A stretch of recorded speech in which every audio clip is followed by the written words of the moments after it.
le e-commerce représente de plus en plus une porte de sortie et va continuer de l'être pour les salariés.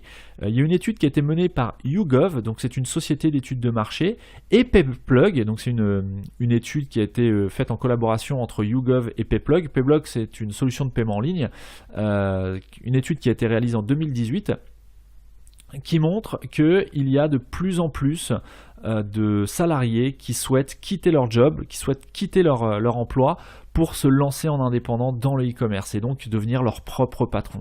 Donc le e-commerce, ça rejoint un petit peu ce qu'on a vu en début, l'étude de la FEVAD en 2018 qui montrait qu'il y avait plus de 9000, il y avait une augmentation de 9000 boutiques en ligne par rapport entre 2017 et 2018. Bon bah voilà, en 2019, il y a de plus en plus, ça va s'accentuer, il y a de plus en plus de personnes qui vont souhaiter prendre leur envol, voler de leurs propres ailes, devenir leur propre patron et se lancer en e-commerce. C'est aussi pour ça qu'on voit fleurir un petit peu partout des formations sur le dropshipping, sur le e-commerce en général. Encore une fois, c'est pas par hasard. Il faut savoir que s'il y a une forte offre, c'est qu'en face, il y a une demande.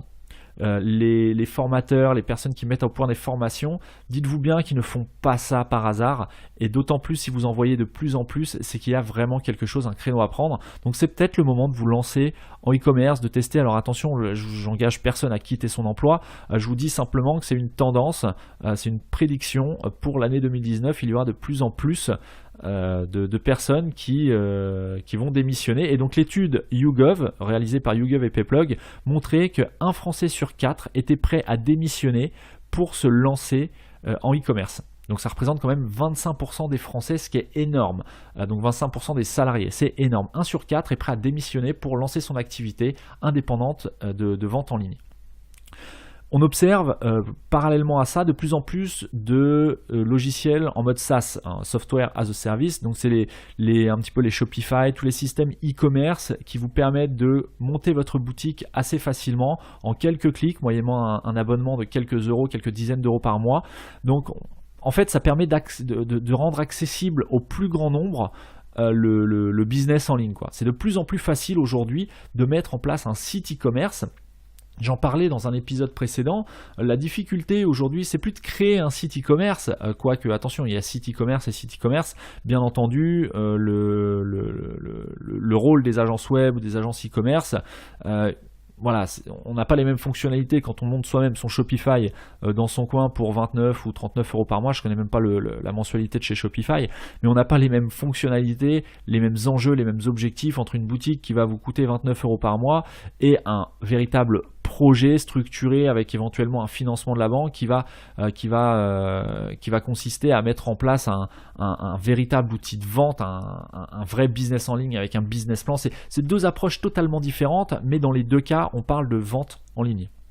Donc il s'agit de faire des centaines, des milliers d'euros ou des centaines de milliers, des millions d'euros.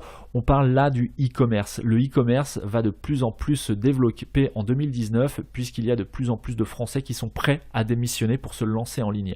En 2019, il y aura encore plus de services donc dédiés au e-commerce, que ce soit en ce qui concerne la comptabilité, la logistique, les systèmes de livraison, de marketing automation, voilà, tous les services dédiés aux e-commerçants vont se développer en 2019, c'est une des tendances à prévoir.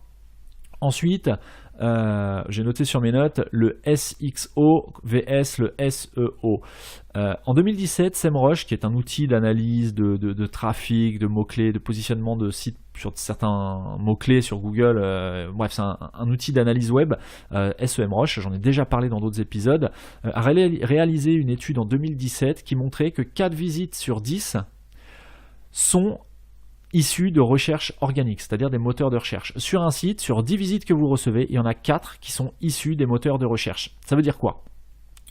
Eh bien, ça veut dire que le SEO, déjà, est un vecteur très important d'acquisition de trafic. On le savait déjà, ou en tout cas vous vous en doutiez, puisque c'est vraiment c'est un petit peu le cœur de Marketing 301, hein, l'optimisation SEO du e-commerce, comment monter sa boutique en ligne, enfin plutôt comment optimiser sa boutique en ligne, comment mettre en place des stratégies, que ce soit des stratégies de contenu ou autres. Bref, il y a de plus en plus de concurrence en ligne. Donc, ça nécessite de mettre de plus en plus de contenu de qualité. Ça, on en a déjà parlé en SEO. Bon, il y a plein de choses. Le SEO, c'est 3 piliers. Le pilier technique, le pilier éditorial, le pilier de popularité, le netlinking, le fait d'avoir des liens.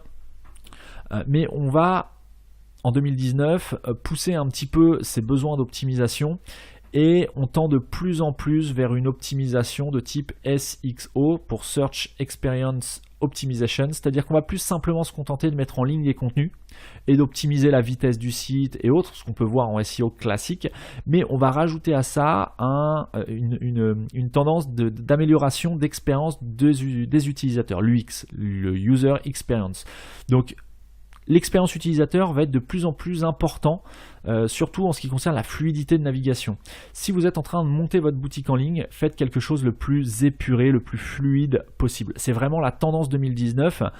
L'expérience client doit être au centre des préoccupations. Quand on arrive sur votre site, on doit trouver en quelques clics, moins de 3 clics si possible, le produit ou l'information qu'on recherche. Ça passe par quoi? Ça passe par un design travaillé, un design épuré, une organisation de votre arborescence qui soit logique, qui soit instinctive, intuitive. Voilà, on est plus vers le SXO plutôt que le SEO. Le SEO, donc on ne se contente plus en 2019 de mettre des contenus de qualité et d'attendre de voir ce qui se passe en termes de positionnement, bien que ça reste très important, attention, 4 visites sur 10 d'après l'étude de SEMrush en 2017 provenaient de recherche organique. Donc le SEO, ça reste quelque chose de très important, tout comme le SEA, tout ce qui est référencement payant, enfin les Google AdWords et compagnie. Ce sont des choses qui sont complémentaires. La tendance en 2019, c'est qu'on va rajouter l'aspect UX, l'aspect expérience client, expérience utilisateur au SEO qu'on connaît déjà. C'est-à-dire que sur le SEO, si vous avez optimisé, vous passez par un prestataire, vous travaillez vous-même votre SEO, c'est très bien, continuer, mais en plus, il faut vraiment penser à l'expérience client. Une fois que le client va arriver sur votre site via un moteur de recherche, c'est-à-dire que vous aurez fait un bon SEO, vous aurez bien optimisé votre site pour qu'il sorte correctement sur les résultats de recherche, sur les SERP, sur les résultats de recherche de Google, eh bien, il faut, une fois que votre utilisateur est sur votre site, il faut vraiment qu'il soit chouchouté, il faut vraiment qu'il soit qu'il ait la sensation de trouver rapidement, facilement ce qu'il cherche. Donc c'est le SXO, c'est la tendance 2019. Ensuite, une autre tendance